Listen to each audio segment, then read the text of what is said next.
When attacking on Haven, you're going to be pushing up long a lot. And sometimes you'll get into this position where there's a site smoke down and your teammates aren't going through. In this position, it is the perfect time to just get in this corner and drone. Because anyone back site, if you tag them, they're basically dead. If you're front B, I do this drone many times even in matches. You make sure that you're safe to the right and the left. You literally can just drone from the open, even if there's no smoke. If anyone peeks you, your teammate's going to trade anyway. And going 1-for-1 on attack is very good because you're going to take the bomb site. Guaranteed info is like someone planting the bomb. If someone's planting B, I will always ult B. Because not only do I have info that someone's planting, I have info that there's going to be people around him holding him. So if I'm on A, I know they're going B. Easiest ult, I would start the ult on default and then drag it to the left. Because 99% of the time, people aren't going to stick the plant. What's up everyone, I'm Poppin from Envy, and you're watching ZOWIE Esports Academy. In this episode, we're going to talk about the importance of positioning when using abilities on Sova.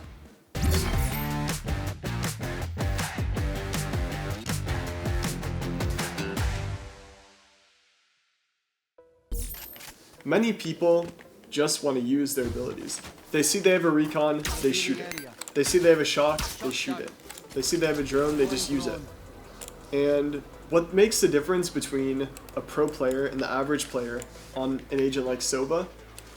Every time you drone, you want to think about what will happen if you tag an enemy with this drone. For an example, if I was playing A long on Sova and I was jiggling this line and I see someone in lobby and I drone, what happens?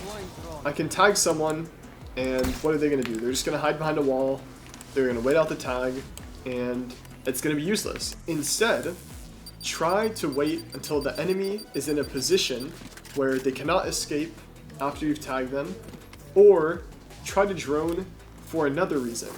Try to drone for your teammate to peek with it. Let's say you're next to Jet, you're next to a duelist, whoever it is, Reyna, Jet, any duelist long. You can tell them peek long with my drone. Try to put your drone as high as possible, make the enemy shoot at the drone, have them peek with it, and this will pull the enemy's crosshair away, which will make it a lot easier for them to kill them, right? Let's talk about attack-sided droning. When you're on attack, there's many ways to utilize the attack side drone that are very underused. When attacking on Haven, you're going to be pushing up long a lot. And sometimes you'll get into this position where there's a site smoke down and your teammates aren't going through. In this position, it is the perfect time to just get in this corner and drone. Because anyone back site, if you tag them, they're basically dead. And this will happen so many times. It's happened. There's a site smoke, there's a guy stuck back site, he's just holding, your teammates don't want to go through. What do? You just tag this guy. He's forced to fully tuck in this corner if he's here, and it allows them to kill the enemy way easier. And if they're back site on the right side even, all of this box is spammable, you tag them, they're dead no matter what. You can just spam anything on this box, they try to run CT, teammate kills them. Doing attack-sided risky drones will win you many rounds. And this could work on any site. If you're front B, I do this drone many times even in matches. You make sure that you're safe to the right and the left. You literally can just drone from the open, even if there's no smoke. If anyone peeks you, your teammate's going to trade anyway. And going 1-for-1 on attack is very good because you're going to take the bomb site if you're going 1-for-1 usually. So you just drone from here, risky spot, but it's a very good drone. And it can clear everything site. And now the example for A is you could run up long and imagine they smoke you here, your Jet doesn't have dash, just drone from in the smoke. Clear everything. It's a crazy drone, not utilized by anyone that I've seen. You just tag the guy back site, and it's another basically free bomb site. If you hit that tag, risky, but very high rewarding. One thing that isn't talked about is the ways to fly the drone properly. If you hold space, your drone will be extremely high, and it will basically make it so you can clear everything on the map. For example, if you're trying to hit the A site, and you drone low, you can clear close right, you can clear all of short without the backside player being able to break your drone. Because if you tag this backside player and all of your teammates are long, it's very hard to actually get this kill. You have to run up all the way long, there could be more players on site, you have to be worried about them. So it's very important to to try to get your drone as far up as possible and tag the enemy as late as possible so you can actually utilize the tag. So that is something you want to think about. But like I said, most of the time you want to drive your drone extremely high because it's hardest to shoot at. Now when it comes to tagging players yourself, you want to have crosshair placement with the drone. Think about where is the most likely that the enemy is going to shoot it from. So when you're going to go, let's just imagine you're trying to hit default, you're aiming above default. If we're going to go around a corner, you're pre-aiming your drone crosshair around that corner, ready for anyone to shoot at it. If you're going to go low, just pre-aim around the corner, always be pre-aiming, expecting an enemy. And this will allow you to tag players a lot easier. Want to think about when ulting is how the enemies will react.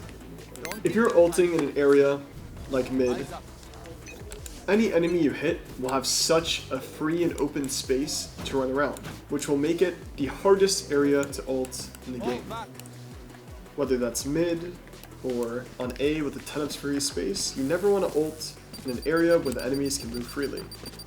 You want to think about how I can have the most amount of enemies in the smallest area, obviously, right?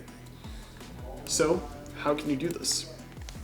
You want to think, if I ult right now, what are the chances that 5 people will be in front of me? And if the answer is very unsure, I would not ult.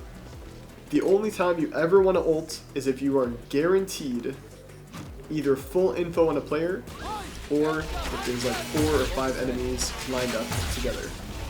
And this would mean full info, like guaranteed info. Guaranteed info is like someone planting the bomb. If someone's planting B, I will always ult B. Because not only do I have info that someone's planting, I have info that there's going to be people around them holding him. So, if I'm on A, I know they're going B, easiest ult, I would start the ult on default and then drag it to the left. Because 99% of the time, people aren't going to stick the plant. And also, even if people are sticking the plant, like I said, there's an extremely high chance there's going to be someone holding from here, or someone holding from here, holding the planter. So this will guarantee at least one hit.